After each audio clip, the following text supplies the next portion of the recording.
So namaskar everyone.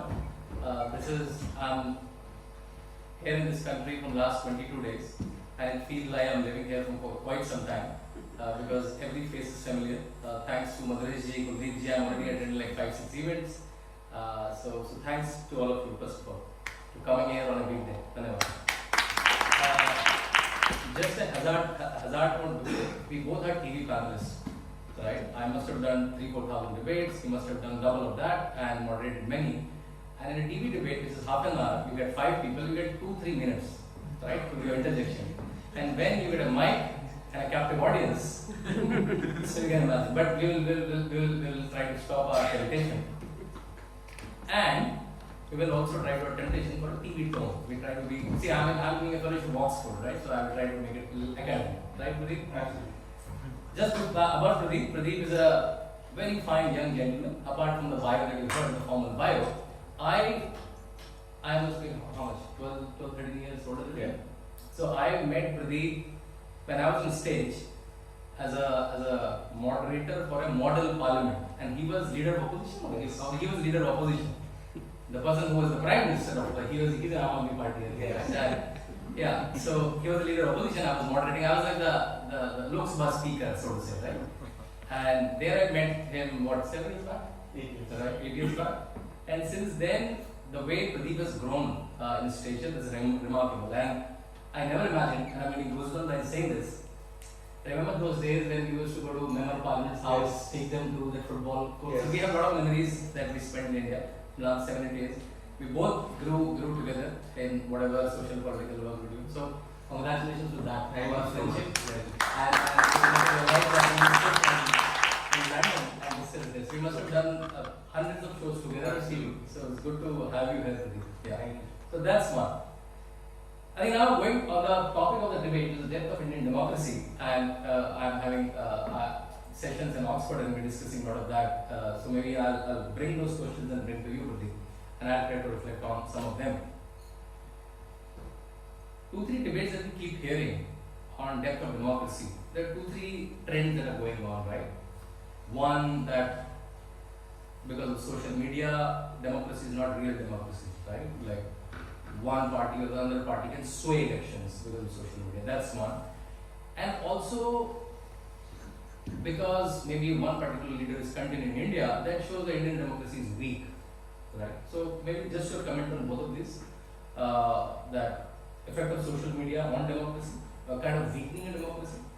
So I don't believe, but that's like an allegation. And second is, how deep do you think is Indian democracy, keeping in mind the state elections, the central elections?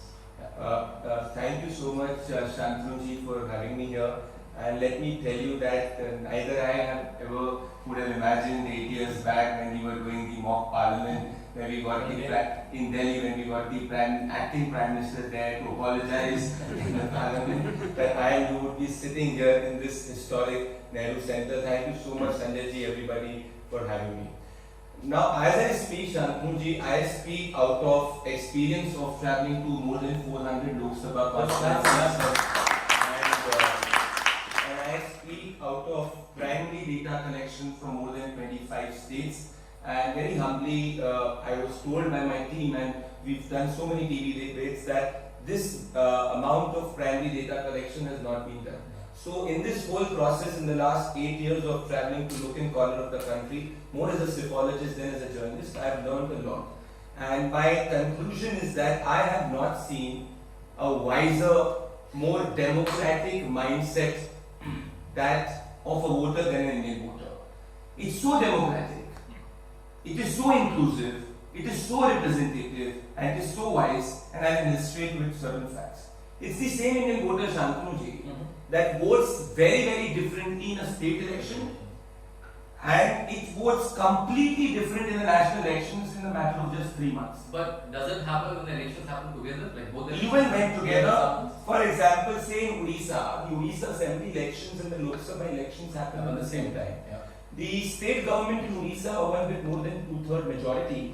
But in the Lok Sabha elections, the National Party converted more seats.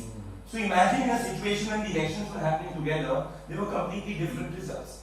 even in a by-poll, say for example in the state of Uttar Pradesh, when Gorakhpur, Phulpur by-polls happened, if you remember before the 2009 elections, the results were completely different, and when in 2019 the results were completely different. Can I just stop you? Can you just tell me, so what do you read out? So what I read out of it is that whatever the national media, social media says, the Indian voter exactly knows why they are voting for a candidate and why they are not voting for a candidate. And I'll illustrate with certain 3 examples. What I have seen as a general conclusion in India, that it's not the caste or the religion which matters the most, it is largely the work that you've done for the people that matters the maximum.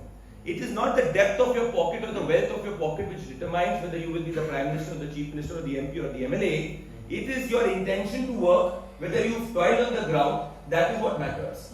India has the maximum amount of floating voter population, which gives an opportunity for somebody who is not even from that caste to get the vote from the downtrodden. I'll give you an example. What do you mean by floating voters? So when I refer to floating voter, what I basically refer to is that, say if I am the voter who is voting for a party A today, I tomorrow in the next election can switch and vote for a party B in a matter of 3 to 4 months. So I don't have dedicated loyalty to a party. There is a very small, dedicated, committed voter. I'll give you a data with it. In 2009, the party which is right now in power got roughly 7 crore votes. In 2019 election, that jumped to 22 crore votes. Whereas the party which was the opposition in 2014 and 19 was static at 10 to 11 crore votes, which means that the additional 8 to 9 crore votes were the floating votes which went more to the party which is right now in government. Now, having said that, you've been thinking that it's the same leader which is coming to power in India in different elections. Just on the writer side, Madhurji asked us not to be political, and he had like party, even take the name of party. That's fine. So Yes. you name it, that's fine. Yes. Yeah. So- That's easy for people to understand. Yes, so what I'm referring to is that, for example, the Bharatiya Janata Party got 7 crore votes in 2009. Yeah. It ended up getting 22 crore votes in 2019. The Congress Party in 2014 and 19 was on a similar constant base of 10 to 11 crore votes. Which means the new voters which were added were not the committed voters either of the BJP or the Congress. They went towards the Bharatiya Janata Party because of the image, because of the personality of the Prime Minister. Just one point. Even in such vague elections, you have independent candidates from Amravati. Yeah. Say, for example, this lady fighting from Amravati, she wins as an independent candidate. Say another candidate from Mandya, that is Subrata Amrish, she again wins as an independent. So even in such scenarios where you say elections are dominated by 2 national parties, candidates who have worked for the people, irrespective of whether there is a wave or not, those candidates end up winning the election. And if I go down to a state election or even a local election, you even have scenarios of a transgender SC, winning from Raigad, a constituency which is as inclusive as it can get. If I tell you that the Indian Parliament right now, if people do not know that for the first time a backward Prime Minister is serving 2 full terms, which has not happened in the past. If I tell you that neither no Chief Minister or Prime Minister in this country has been the wealthiest man in the country, you can't look at their bank balance, but they've been people who've been committed to the people, committed to the last man on the ground. And whom will you give the credit for this? The Indian voter. Yeah. Because for the Indian voter, it is definitely not. Indian voter, people generally in the media will say, oh, it's the caste which matters, Yeah. oh, it's the religion which matters, oh, it's the money part which matters. What I can tell you, Yeah. that in Bengal, I'll give you an example. In Bengal, a candidate won against a very wealthy candidate having only the bank balance of 17 pounds. 17 pounds is what the bank balance was, and that candidate defeated a candidate with 10x, 20x, 100x wealth, and that was because the candidate was on the ground. And if I tell you that, for example, in the state of Madhya Pradesh, for example, when the Congress party had won, where I come from Indore, from Madhya Pradesh, the Congress party, where it got less vote share but more seats than the Bharatiya Janata Party, within the next 3 months, the Bharatiya Janata Party's vote share increased by 18%. So what I'm trying to refer is that nobody can take the Indian voter for granted. You cannot think that if you've got a vote, it will stay with you, because the Indian voter demands commitment. And it looks at 3 things. A, whether the politician has the intention to work. B, whether the politician or the leader or the representative stands in good time and bad time with the leader, with your representative population. And C, whether they are taking the country forward, if it is to do with the national election, if it is to do with the state election, whether they are taking the state forward, and on top of three things, one thing which the Indian voter rejects is arrogance of power. So if any political party or an individual thinks that they are entitled to power, that is automatically rejected. And on your question of social media, I think it has made the exercise more democratic, Shantanu, because Shantanu, nobody has the control or monopoly on the information flow, which means that everybody is disseminating every piece of content at every time, which eventually leads to democratization, because in India you have more than 50 crore WhatsApps, which is roughly 6 to 7 times the population of United Kingdom. So when everybody is consuming data, I believe nobody has a monopoly and nobody is the intermediary of transfer of information from the political party to the government, to the people, or from the people to the political party, which means at the end of the day, it's the best narrative which survives, and that is why the Indian voter has given 13 elections to a party which is not at the central government and still given the central power to the party in 2014 and 19. I have not seen something like that. Thank you for the opening note. Thank you. So what you're saying, even Prime Minister Narendra Modi, all his popularity, should not take it for granted. Nobody should take it for granted. Okay. So having said that, so on TV debates, I hear this, if I can use it, lazy analysis, which is very easy, 2, 3, like, oh, he is an anti-incumbent, he's a pro-incumbent, this is the first time I hear him. Second, he comes from this caste category, he comes from this caste category, and then the minority vote and minority appeasement, right? And you're saying that's that, but I'm sure these are all the factors, but these factors are now on the margins. There's something like, if I can coin a term, beneficiary voter, like a beneficiary caste, it is a new caste, have you delivered or not? So, but someone maybe a devil's advocate will play, no, I think that's on the margin and it's still on caste and religion lines. So how data disproves this? So let me throw you a data point. Let me tell you that if I look at a parity, I would say that if the caste or religion as factors were important in India to a level of X, right now it is 0.2x in deciding the vote. So what I'm trying to say and what I'm telling you from the ground is that if you have worked for the people, if you work for the people, irrespective of whatever the caste and the religion, you will get votes. And I'll throw you a data. You look at Uttar Pradesh. Uttar Pradesh, if you look at data, in majority of these SC seats, it's not this party which claimed it, which had its foundation roots from the Dalit and the SC community. We have some friends from UK, so you want to explain what is SC? Yes, so SC is basically scheduled caste. These are generally backward caste. We have seats reserved for them.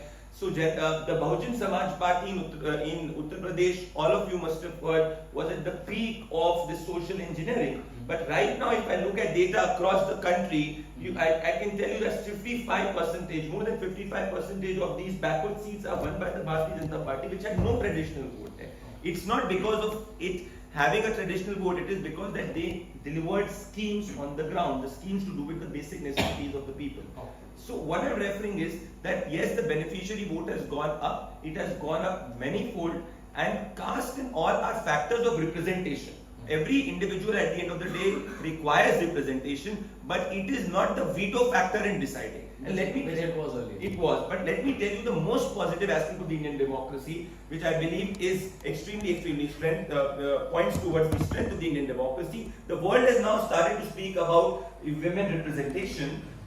We were the first country which gave women the voting rights. In fact, no country in the West could give it at the same time. We were the first to give it at the same moment. In India, no party can win an election without getting the women vote. So if I tell you, and it is not an overstatement, that wherever the women in India vote, that is where the verdict will be decided. I think though we speak about women empowerment, gender neutrality, women representation, women today control the fate of every Indian politician. Do you want to mention some particular elections where every election? Let me give you an example. In 2014 and 2019, the women voters voted more with the Bharatiya Janata Party. The Bharatiya Janata Party came in power. In Uttar Pradesh elections 2022, the women voters voted more with the Bharatiya Janata Party. The Bharatiya Janata Party came in power. In Delhi Assembly elections, the women voters voted more with the Aam Aadmi Party. Aam Aadmi Party came in power. In Bengal elections 2021, the women voters voted more with the TMC. The TMC came in power. In Odisha elections in the assembly, the women voted more with the BJD. The BJD came in power. So you move from top to bottom, left to right. I have seen that women voters control it. Bihar elections 2020, the women voters voted more with the JDU. That's why the JDU could slenderly passed through the victory margin in a neck and neck contest. And if I tell you another data point, when we sampled on the ground, 85% of the women voters are not influenced by the choice of their male counterpart. Which was like a very common cliche analysis. Very that, cliche. all the women decide their voting preference based on what men in the family, but you're saying that's wrong. In fact, when we did primary data analysis across the country, 85% of the women said that our voting choices are voting choices. Even if my wife or your wife tells you that, okay, I will go ahead and vote, at the end of the day, it is secret ballot. And that is what neither the husband will know. And this is exactly why, Jan, that in Uttar Pradesh, despite the arithmetically strong alliance of the SP and the BSP in 2019, the BJP increased its vote share from 42 to 49%, which was more than 2014 because women en masse across caste voted for the BJP because of the beneficiary. So, is it safe to say that the cliched analysis of a caste voting in a particular way, a religion voting in a particular way, basically women voters are breaking this balance? Absolutely, Safe yes. to say? In fact, it's safe to say, I would tell you that this is women voters hold a veto in Indian elections. So if any politician has to win, it is about ensuring that you get the maximum women vote. And even in that women's psyche, what I have got through my data across traveling is women are not, generally people say freebies and all, you must have heard about it. For the women, it is about which politician, which representative takes care of the day-to-day needs for somebody who's at the bottom of the pyramid and somebody whose basic needs are taken care of. The women will definitely weigh the promises. That is very, very important.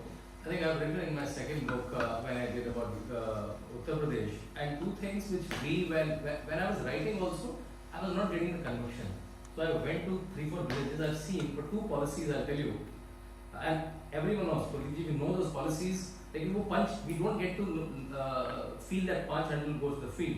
One is water coming in the tap, and second gas stove. Sounds good to us, but how transformational it is for a woman, I'll tell you how.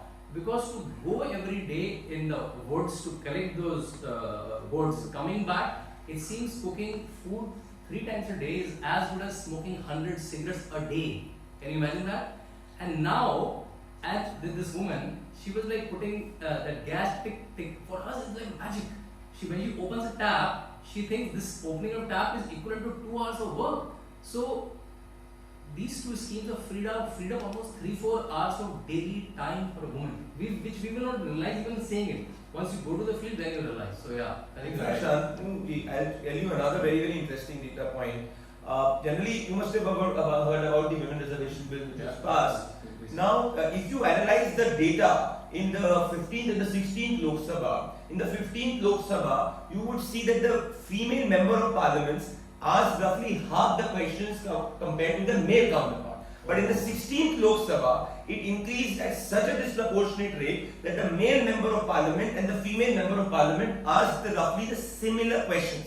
And on another interesting data point is that the ruling party's female member of parliament asked and made the government more accountable vis-a-vis the opposition party's female member of parliament. On the top of it, the female member of parliament generally asked questions to do with education, health, roads, vis-a-vis the male member of parliament asking about defense and external affairs. So that again proves the data point which I am trying to say, that for the women, it is about who takes care of day-to-day needs, who ensure for the bottom of the pyramid, and after that it is about the country. I feel so hopeful, and this is an extremely positive data point, at least in our democracy. Now tell me two more things. I mean, first, for the next 2-3 minutes, do you want to paint a sketch of the various elections that we had till now, like since 1947, the 1951, the first election happens, and till today, and the state, community, religion, the prime ministers come from, and how representative it has been over years, from Jawaharlal Nehru, and we're sitting in a Nehru Hall in London, and till Narendra Modi. How has been the prime ministers have represented the Indian population? See, I'll tell you that the Indian Parliament right now is the most representative. If I roughly, if I look at the representation in terms of the caste, 69% of the member of parliaments do not belong to quote unquote the upper caste is what they say. So earlier it used to be said that somebody who comes from this upper caste, you must have read about these sociologists saying, now that is no longer the scenario. You for the first time have a backward caste prime minister serving a full term, not once but twice. You have SCs, roughly 14% of the seats, if I'm not wrong, are reserved for the SCs. All of them you will see are generally coming from individuals who represent are coming from the bottom of the pyramid. Now, if I compare this to say an era in the mid 2000s, in the mid 2000s you will find the representations of the backward caste, in fact, not even half of what it is right now. So when I look at the different demographic spread of the caste, at this moment the Indian Parliament is the most representative. The proportion of the female member of parliaments also now, even if I look at the tier 2, tier 3, that is the Panchayati Raj, has gone up, and it has in fact shown, data tells us that in the tier 3, the female sarpanches have performed much better. I'll give you a data point. There is a female sarpanch called Seema Jadhav in Haryana. Now Haryana is considered to be more male-dominated society, in that the female sarpanch ensured that her village became open defecation free, had the best sex ratio, and had zero dropout in schools. So what I am trying to tell you is and if I compare this to say the 1950s or the 60s, in the 1950s or the 60s you would find generally the member of parliaments not being as representative as they are right now. In terms of independence, what we've seen that the independence on the national level has gone down, but it depends. Say for example in a state like Rajasthan, it's the independents who controlled a lot of seats in different parts of Rajasthan, and last time also the Rajasthan elections in fact were decided by who had the support of the independents. So it's very varied. There is no one fit answer for all of it, is what I can say. In fact, from what you said till now, I want to put a structure to it. In the morning at Oxford, I had a session with a professor from UCL. His name was Alan, I think. The name of the session was Fixing Democracy. And he put a structure that first thing you have to check that how participating people are, and then you commented on how smart the Indian voter is. And second thing, how representative in parliament or in assembly is. So on those two counts, like participation of Indian people in the democracy, and second, the representation of Indian people in the parliament, on both counts, you are rating India at a decent level, at a high level. I think it's if I will not be surprised, it's there right at the top. Because and also, can I add one more adjective or one more definition to it? I think it's also the most dynamic democracy of all the democracies. When I say that, what I refer to is that the chances for a government to continue or for a party to be in power in a state in a national election at every time, at every given point of time, at every election is absolutely low. Look at the map of India on the state level and the national level in 2014, look at it in 2018, and look at it right now, it's completely different. It's completely different. So you're saying, even after doing amazing work, you can't take voter for granted. So let's say she got a stove, she got a toilet, she got a cash transfer, but now she's looking for what else, right? Is that so? It is about Is a greedy voter? No, I would not say it is a greedy voter. What I say is that the Indian voter knows when is the voting happening for the state election, when is it happening for the panchayat, when is it happening for the national election. So when it is happening for the national elections, the same voter, if you've taken the country forward, if you've been with the voter in the bad or the, I'm telling you it's very simple. Stay with the voter during his good time or the bad time. Ensure that if you are representing the country or going for a country vote, you should be perceived to be taking the country forward. And at the third time, do not do something which really hurts the self-respect of the voter. If you do these three things, you can win in India. It's as simple as that. Narendra Modi, the current Prime Minister, did that. Earlier Prime Ministers who won that at that time definitely would have done that. But these are the three specifics. When I go to a state election, whatever you do at the national, at this moment, Shantanu, that does not have a direct relation to a state, because when you vote for a state, you're voting for the chief minister, you're voting for the MLA. That is where the local issues become very important. So if the national government is giving you a stove, if the national government is giving you a toilet, that does not mean that you get the vote for the state, because at the end of the day, voter will say the state is about my MLA, the state is about my chief minister. That is how it. So two things. So you're saying when Indian voter presses the button of the EVM, he or she knows that what will it convert into. Absolutely. I'm leading it to making a chief minister or a sarpanch or a prime minister. Absolutely. And they're very smart to judge it. Even if there are two EVM machines, one of the state elections lying side by side, even then. Even then, in fact, you must have heard about this very lazy analysis that voters generally are paid and the voters decide their choices based on what money you pay them. Let me tell you, those politicians or those analysts who think that it's a very premature analysis. I have come across conversations and in data point where voters have said that okay, fine, if the party is paying us some money of party fees, we take it. But at the end of the day, they take money from both the parties, but we vote the party they want. So it's like they will take care of the needs. So if you must have seen, particularly in states like Tamil Nadu, Andhra Pradesh, and Telangana, you must have seen, say, alcohol, what you give, that determined. But let me tell you, I have come across voters, they've given, but we'll ultimately decide what we want. You're saying the money and the alcohol add to the party mode of election, but doesn't change the election. If that was the case, Shantanu ji, then I would say the richest parties would be winning all the election. That is not the scenario. Please go ahead and do. I tell you, this is what I ask people, that the depth of your pocket or depth of your wallet has no direct or indirect relation to whether you will be a member of parliament or a member of legislative assembly, chief minister, prime minister. That makes it very strong. That makes it very, very dynamic, very, very strong. And this is the beauty of the Indian democracy. Look at the map of the northeastern states now and compare it to the map of the northeastern states 15 years ago. It's completely different. So before I go to people, a lot of people might be want to ask questions. In last 10 years, I have also seen that people have become very educated about politics. Right, my mother who lives like far away in the border of Uttarakhand, UP, she calls me for a lot of national news, right, which she was like never bothered about 8 to 9 years back. What happened in this 9 years that everyone is even following a vice president election and a president election, which we never even bothered about who became the prime minister or a president. We largely follow our state election and national elections. Why people of India has become so politically charged in the last? I think, Shantanu, people of India are extremely nationalist. Okay. They extremely love their country. Even in London or anywhere, whenever I speak to Indians, they have a deep connect to the country. Okay. And historically, we have always been democratic. If you go to Rig Veda, Atharva Veda, it mentions the word republic 40 times and 8 to 9 times. So we've always been democratic. We always believed in taking the country forward.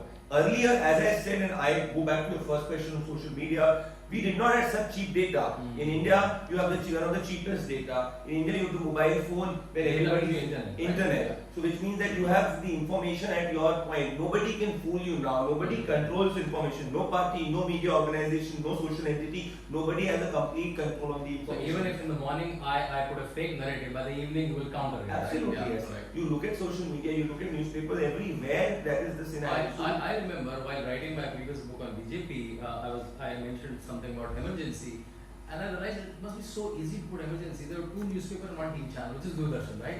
So you have to just stop 2 newspapers. Today, you can't hide information, right? Everyone has a mobile. I see 6 people shooting. If I say something and backtrack here, I think I can run away. You have more than 500 news channels. You have more than 1,000 internet media channels.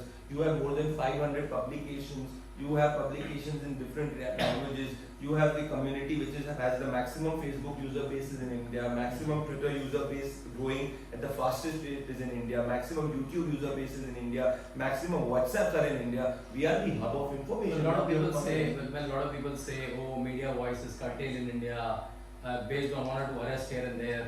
So what do you reply to that? My answer is simple, that in any country, if you break the law of the land, you will be held accountable. If in any country you do money laundering, you will be held accountable. It's as simple as that. Even in UK, as we speak, I remember that the Russian media outlet, in fact, the Russian channel was completely closed down. If you talk about the case which you are referring to, it was a fake news, it was misinformation which was spread against the judgment of the Supreme Court, and that is why cognizance was taken legally, lawfully, as a judicial process.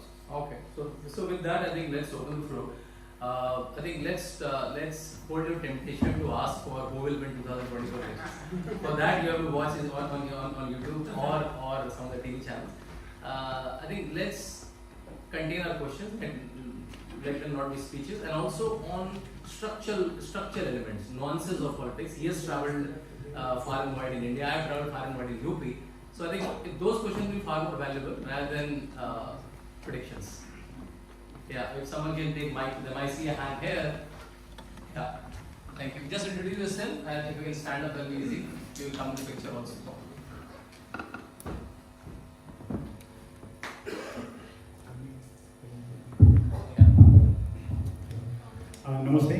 My name is Sushil Rapatwa. As far as the depth of Indian democracy is concerned, so you gave some fantastic data points, but the perception out here, outside India, is that for last 2 terms, it has been BJP straightforward, and probably in the 3rd term as well, it might sweep as well, and so on. So there is no opposition. Opposition has been wiped out. So how can you say a democracy is a strong democracy with 0 opposition? And if in case there is any opposition, there is a perception that the ruling party completely wipes you out. Either you have an ED on your back and you are completely gone, you are finished. So any voice, even a simple challenge, how this policy works, oh, you are anti-national because you have challenged the ruling party. So how is it democratic? So that has been a very strong question outside India. Let's take this as a bigger question, larger question. Otherwise, I thought I'll collect a couple of questions that I understand. Let's look at every state. Punjab, there is the party in government in Punjab is not the party which is ruling. Let us take it Delhi, the party which is in power is not the party which is ruling the center. Let us go to Bihar, the party or the coalition which is in power is not ruling at the center. Let us move forward in Tamil Nadu, the party which is ruling is not ruling at the center. Telangana, the party which is ruling is not ruling at the center. Andhra Pradesh, the party which is ruling is not ruling at the center. Kerala, the coalition which is ruling, the party which is ruling is not ruling at the center.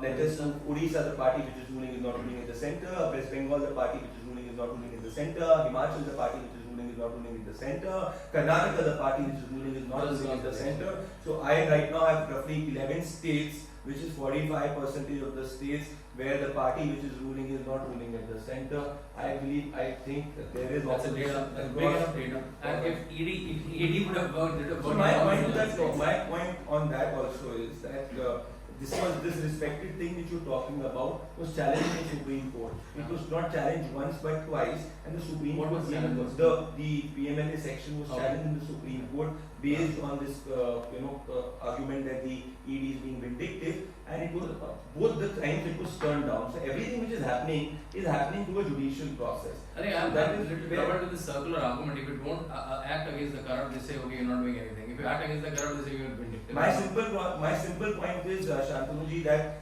has any of the investigation happened not taking the judiciary in cognizance, and every investigation, I would say the ED after the ED arrest, the Supreme, you have to go to the court to ask for a remand for, and even after that, the respected individual challenges in the High Court turns down the bail plea. So when you question this, you question the wisdom of the court. I don't want to do that. If you have problem with the PMLA Act, please go ahead and amend that. It's as simple as that. But as of right now, everything is happening as per the judicial process.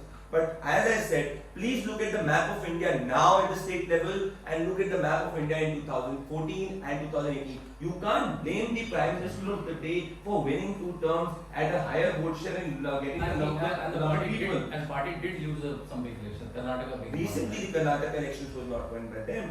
So as I said, that this is enough proof to tell you that wherever you have a capable opposition which is addressing the will of the people have voted that opposition. Madhya Pradesh, Rajasthan, Chhattisgarh in 2018 were won by the Congress party. In 2019, Madhya Pradesh, Rajasthan, Chhattisgarh, 90% of the seats were won by the Bharatiya Janata Party. West Bengal election 2019 Lok Sabha, the Bharatiya Janata Party won 18 seats. In the 2021 Assembly election, despite losing her seat of Nandigram, she ended up winning with 2/3 majority. I don't see any other more representation of democratic voice of opposition than what it is right now. It's as simple as that. Thank you. Anyone else? I see. Yeah. Rajesh, can you decide? Yeah. We'll take how many? Namaste, 10 everyone. questions? Yeah, we have We're time. fine, right? Yeah. My name is Santosh. So I have 2 questions. One to Shantanu because I have something common with him. So Shantanu, what inspired you to transform yourself from technocrat to author and political analyst? And one question to Bhandari is, do you see one day one nation? Do you see one day one nation and one election possible, and is it feasible and sustainable in long term? So first of all, thank you for coming over, and we got connected in the morning on a WhatsApp call, and we realized he's a super senior from the same college in Uttarakhand now, always in Uttar Pradesh, and thank you so for coming.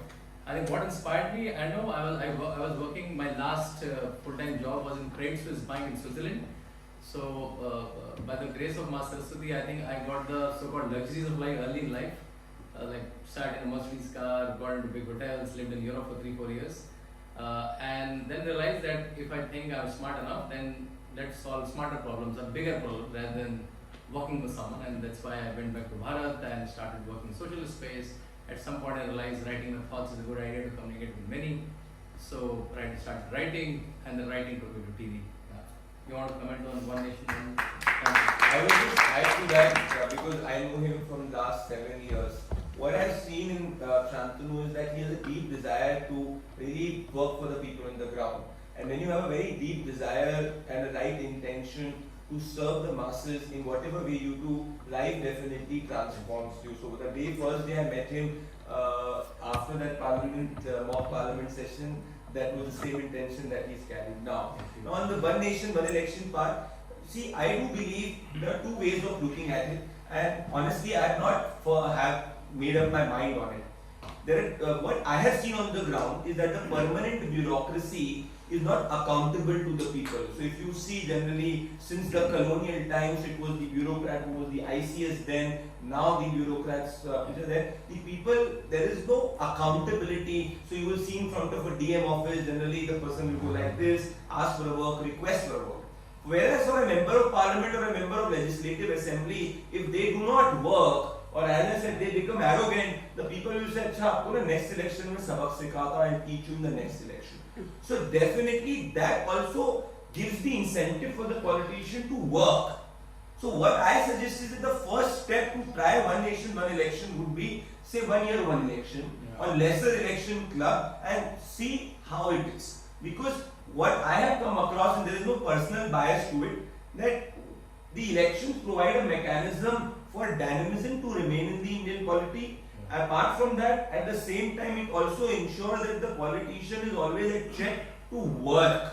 Now, are we ready as a democracy to give the politician a free run for 5 years and then only at the 5th year you judge it, say for 4 years, there are good men will always not remain in power. We should be ready for situations where, say, bad men also come in power. So if bad men come in power and they don't work for 4 years, and then they at the 5th year, they control and manage the system in such a way that on the 5th year, the voices can be stifled. So that is a very, at this situation, good men are in power, it's there. So you can try it out. What I suggest is that the way to try it, my basic understanding tells me that go for, say, 1 year, one election, club all the elections which are happening in a year, so that in a year there is also a check, and then you can work for the other part of that. And then another year you try for it. Or say have a midterm, so at least in the 5-year period, there should be one check on any politician, whether it is on the state or the national level, which I feel which ensures that the incentive remains there. Because I have seen the permanent bureaucracy at max can be transferred at places, right? And people do not interact with it. So this is something which we should remember. Anyone else will take a couple more questions? Maybe I see some students. No. Yeah. Oh, Satish ji. Satish ji, go ahead. Good evening, Satish Sharma. Is the mic working? Yeah. Good evening, my name is Satish Sharma. A presumption of a democracy is that the majority of good people are good people. In any community, the majority are deemed to be good. And yet in Bharat, we have a political system which denies the democracy and the democratic principle because the majority of people are still operating in a period and a time of religious apartheid. Dr. Ranganathanji describes Hindus, the majority of the Bharatiya nation, as being 8th-class citizens.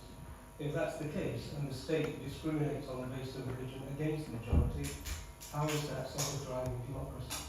Thank you.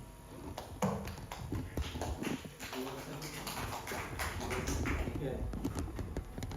I do believe You may want to rephrase the question so that everyone understands the question. so. And just understanding your question correct, you're saying that there is discrimination in India based on religious ground. Is that what you're saying? Against majorities. Against the majority coming.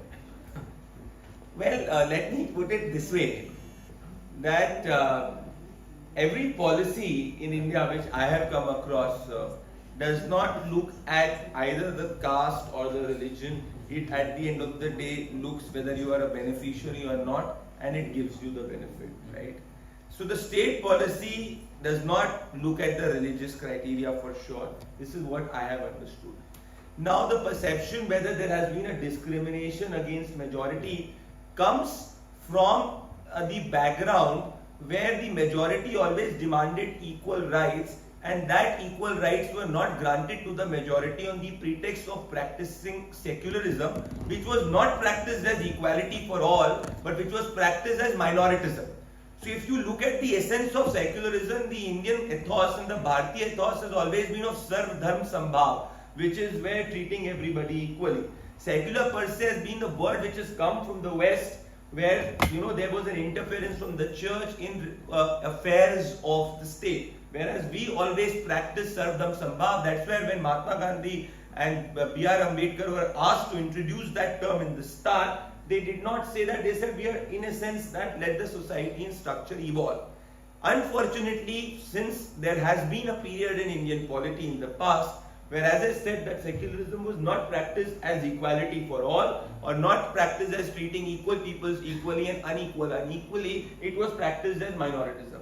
So that went to an inflection point, and now you are seeing a situation where at least there is a scenario where equality is being transcended on the ground. So for those who practiced minoritism in the name of secularism, or for them it is say something which is taken away because you're setting a level playing field. So to an extent, so your argument can be correct, but the background to that perception comes from the fact which I have seen on the ground of many people practicing, at least to as matters when it required practicing secularism in true essence being secular, which is treating everybody equally, it was practiced as minoritism. This is where the issue had come, and this is where your conclusion is what has been the conclusion which I have also seen on ground. Yeah, to my understanding, I know Satishji's work, and he has done extensive work on Indian society.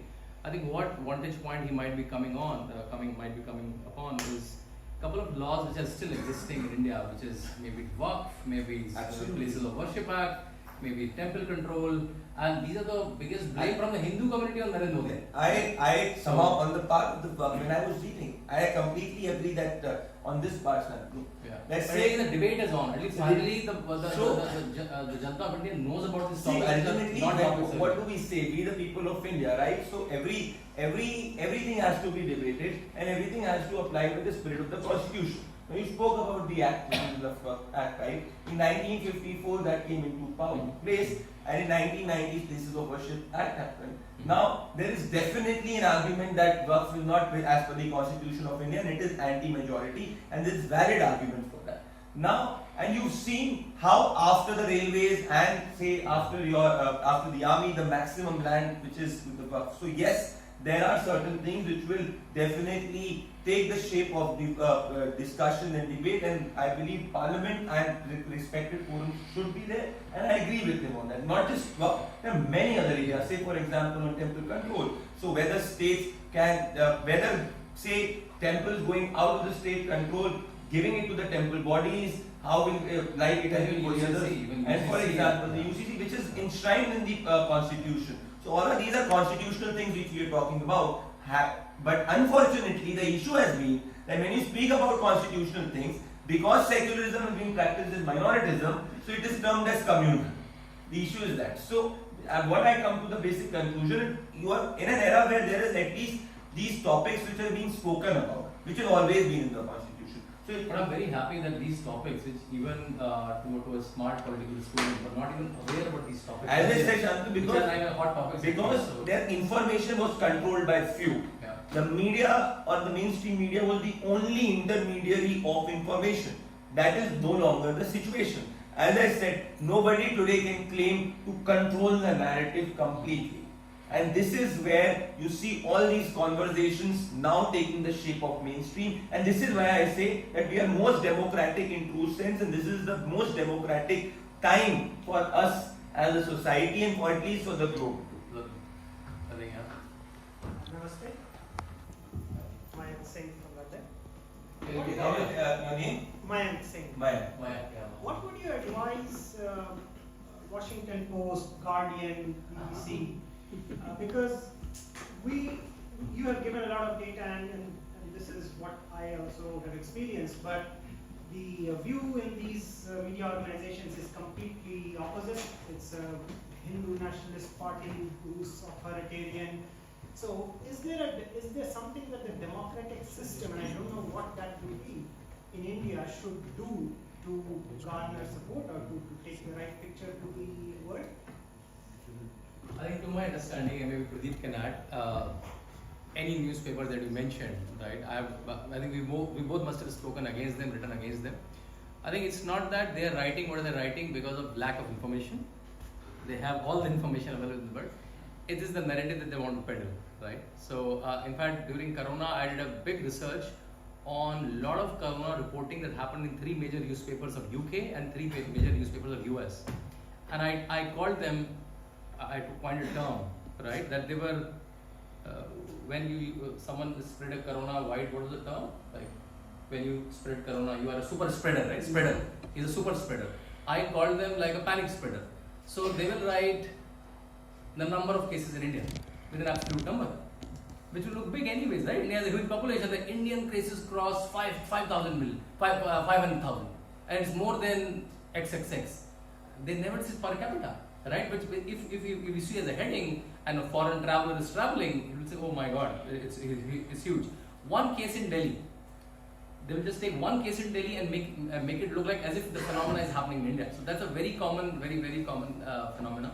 A lot of West media is out there. They have big desks in Delhi, and their only work to find holes here and there in India and make it big like a big story. And the only counter is you keep filing counter stories and make sure a lot of Indian publications report about UK and report about US, what's happening bad in their society, their government. I think this, what's the girl's name? Palki Sharma, right? Her stories on Vantage Point became viral. So now I think that's the only solution. Sitting in India, you just tell about them, just keep doing a commentary about them sitting in your shop. Yeah. See, I'll just add to that in what Shantanu said. Please understand that India for me, Shantanuji, is no longer positioning itself as a swing power, it's positioning itself as a leading power. When you change the global status quo, those who had the control on the global status quo and the global narrative will definitely have problems. We did the most successful G20 presidency, which was beyond the imagination of those who control the global narrative.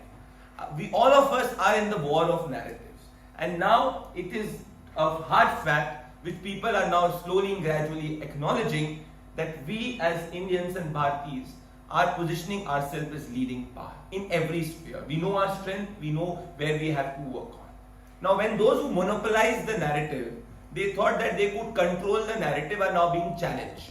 So say for example, you're talking about those 2 newspapers. There was a newspaper, I will tell you, when COVID was there, they said that Europe has imposed lockdown, which is very, very good. But when India imposed the lockdown, a year later they filed the story, why did India impose the lockdown without asking and consulting everybody? So the hypocrisy in the age of social media is being seen. And now it is not that we need appropriation from them in order to know whether we are good or not. We just launched the Chandrayaan on the south pole of the moon, which was not done by any country. So we are going forward. In the part of the narratives also, it is definitely a contest of narrative. And in the contest of narrative, eventually the best narrative will win. And this is what we have to do, as he rightly said. So these individuals, as he said, that they know what is happening, but the mindset with which they go, they first decide the conclusion and then they write the story. That's the part of the That is the part of the job. And also, I think the whole debates with conclude with what our foreign minister recently said, right? Europe should come out of the fact, or come out of this dream that Europe's problems are world's problems and world's problems are not Europe's problems, right? So I think you have to call out, right? And smart people will get it. We are building the roads at the fastest pace. We are leading in the digital payments. There is no sphere in any place where we are not leading. We are having the maximum fighter pilots. So you look at any sphere, we are competing with the world. In fact, at many places we are doing better than the world. So when it comes to that is situation, even on the narratives now, we are challenging the world, we are contesting what they are writing about us. If they are ranking us, we will also now rank them on different parameters, and this is how it is there. So it is a level playing field, and we are taking the complete control from there and making it more democratic. That's what I can say. So what to the world we can say, India has arrived. So that's some of the questions. I see one hand here. Oh, Kuldeep ji is there. Namaste. Kuldeep Shekhawat, and small question. Not working? Yeah, now it's working. My name is Kuldeep Shekhawat, and there's a small question. Well, from the world stage, let's get back to India. You have a group called India, controlling 60% of the vote share, that's what they're saying. So what do you guys think of what is going to happen in 24 when they come out with their agenda challenging Prime Minister Modi with their 60% vote share? And it seems like a problem if you look at it from an open perspective. But yes, he said that okay, Indian voters are a bit intelligent. They are voting differently in different elections. So what will happen in the national elections 24? So though I think that was my caveat not to ask any predictions for the 2024 elections. But having said that, what Kuldeep ji is asking, if you have not heard that against the current incumbent Prime Minister, the opposition has formed a coalition which they call it I.9. Which is India as acronym. And they hold, if you see on paper, vote share of 60%. I'll say something and then Pradeep can add to it. There are multiple examples, Pradeep ji, where the opposition was holding bigger vote share, which is in UP when Samajwadi Party and Bahujan Samaj Party fought together, and they were holding almost 60-65% vote historically. I think what people look at differently. It's not a simple addition, and if I say in a cliche, it's not always the math, arithmetic, it's the chemistry. So it will not add up, but it will certainly pose a challenge in certain states and certain seats, and that I think Pradeep can reflect upon. Which states will be tougher, which states will be easier, and how it will pan out, without having this ambition of predicting the election. I will not predict them. I will definitely not do that. But let me go to the root of it. I believe that at the root of it is how we look at elections and how we look at the polity. Do we look at polity where, say, two arch rivals who have traditionally been rivals, whose polity and whose political existence has been going against each other as politicians, when they come together, whether they're workers whose survival and existence on the ground is against fighting with each other, whether they come together or not. Which means that imagine a situation that these two parties or in the opposition come together, which is there. Yeah. And for years, for 10 years, the workers on the ground are fighting against each other. Are you telling me that when they come on the ground and shake hands on the stage, their workers will actually shake hands on the stage? Because they know that if they do shake hands on the stage, one of their political existence in that particular area will go into oblivion. For the next 5 years. This was precisely the reason, Santanuji, that when the leaders in Uttar Pradesh in 2019 shook hands, and on paper, let me tell you that this alliance, that was the strongest possible ever arithmetic alliance in a state where there are more chances of vote transfer than any other state. Even in that scenario, they could not transfer their votes completely, and it ended up benefiting their opponent, the BJP, by increasing its vote share. So, are you telling me that in a scenario where, say, where that could not also succeed because the workers on the ground did not have a common ideological program, neither had a common alternate vision? This is why they failed. So just mere arithmetic nowhere can succeed, because at the end of the day, as I tell you, the voters will those who are fighting yesterday, those who are arch rivals, why are they coming together? If there is an alternate vision they are providing, okay, well and good, it can be explored. So yes, it's a challenge. But what you've seen traditionally, that arithmetic alliances do not change the essence of the wording. They can depreciate it, or in times in 2019 even appreciate the opponent. That's where the seats of from 2014 to 19 in fact increased and the vote share also increased. I think a lot of time people also see one versus all, and it's become like a bechara, Yes. bechara narrative also. That I all- would, in fact, more than that, it is also about that the guy doing something correct. That's why the arch rivals are coming together. Also, another point, if I add, if you look at all these parties do not have any geographical base outside their own area.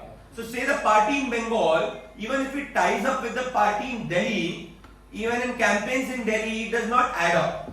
The parties in Delhi which were against each other, if they add up and if they tie, it depends and it is contingent at whether their workers tie or not. We saw in UP that the workers ended up voting the parties in the party, that's why its vote share increased. This is where you see that in Punjab they are fighting against each other and still have not arrived at the seat sharing formula. They wanted a convener and the convener could not be appointed yet. So it's not that easy. It is definitely not quite complicated. And the point I think the Pradeep has mentioned, if you don't see, for a political worker, election is his party, is his chandi, right? If for 5 years, 10 years you don't contest as a political party on a seat, and my partner is like my partner party is fighting on that seat, I as a worker will be wiped out because that's the only time I get money, I get influence, my posters are printed. But if the other party is, so I think it's not very easy on the ground. Also, Kuldeep, just 2 points because one point only in 2 scenarios can there be a significant threat. A, that one of these regional parties defeat the central party in a state where it was at a leading position. So, is there a scenario where the central party can be wiped out from a state against a regional alternative? Now, when you dig deep down inside, you saw that in Tamil Nadu the central party did not have any votes last time. Telangana also there were hardly any votes. Andhra Pradesh also there were hardly any votes. So the scenario of a regional party decimating the central party is only in Bengal. Can that be happening? Apart from that, is the poll of this opposition, which is the alternate to the Congress party, can it increase its seats in the Hindi heartland by 3-fold, 4-fold or 5-fold? If these two happen, then that scenario of the alliance working happens. This is where I presumably feel that the alliance also knows, the opposition alliance, that it is not fighting to, in essence, win, but in essence get the party in central less than the majority. And those depend on the complex factors. But traditionally, historically, what I have seen with strong leaders, and if you see any data, a strong leader in the country can either win convincingly or lose convincingly. It is never midway for a strong leader. Please look at Indian history and look at any polity. At this moment, the question to you is that is there a scenario of that anti-incumbency, or in fact it's a scenario of pro-incumbency? We'll take 2 more questions and then I have the last word. One last question. I'll see last two student. King's College. There are many. There is also. मैं थोड़ा मेरा नाम अंजलि शर्मा है by the way Pradeep sir I am a big fan of yours 2019 से I think हम interactive conversation कर रहे थे बट आज मैं आपको यहाँ देख I am very much surprised मेरा क्वेश्चन ये है जैसे कि आप लोग डिस्कस कर रहे थे कोविड के बारे में तो मुझे ये लगा कि आप क्या सजेस्ट करना चाहते हो उन आपके मीडिया फ्रेंड्स को या कलीग्स को बिकॉज उन्होंने कोविड के टाइम पे इतना मिसगाइड किया पब्लिक को पैनिक अटैक्स हुए लोगों को और बहुत सारी चीजें थी क्योंकि लोग घरों में बंद थे या so I just want to ask you कि आप सजेशन क्या देना चाहते हो कि जो भी आप पब्लिक को अवेयरनेस दे रहे हो वो पॉइंट है कि नहीं पूरा ग्राउंड रिपोर्टिंग उसका प्रॉपर होना चाहिए तो अब यही चीज मेरा क्वेश्चन है आपसे कि वो लोग इतने ग्राउंडेड क्यों नहीं है कि चीजों को वेरीफाई करे सबसे और फिर उसके बाद में रिपोर्टिंग करे मैं वही आंसर दूंगा जो मैंने पहले दिया था ऐसा नहीं है कि उनको पता नहीं है वो मूर्ख है वो वही लिखना चाहते हैं इसलिए वो ऐसा लिख रहे हैं ऐसा नहीं उनको डेटा उनको भी सब पता है वो भारत को सरकार को स्टेट को एक गलत लाइट में दिखाना चाहते हैं हमको कुछ भी डेटा दीजिए वैसा ही लिखेंगे तो इसलिए सॉल्यूशन उसका उनको कोई नई नॉलेज देना नहीं है you have to put a counter narrative वही उसका solution Thank you so much Anjali ji and my answer to that is please call them out. Yeah, exactly. Call them out. Their credibility is at a historic low. They are depressed.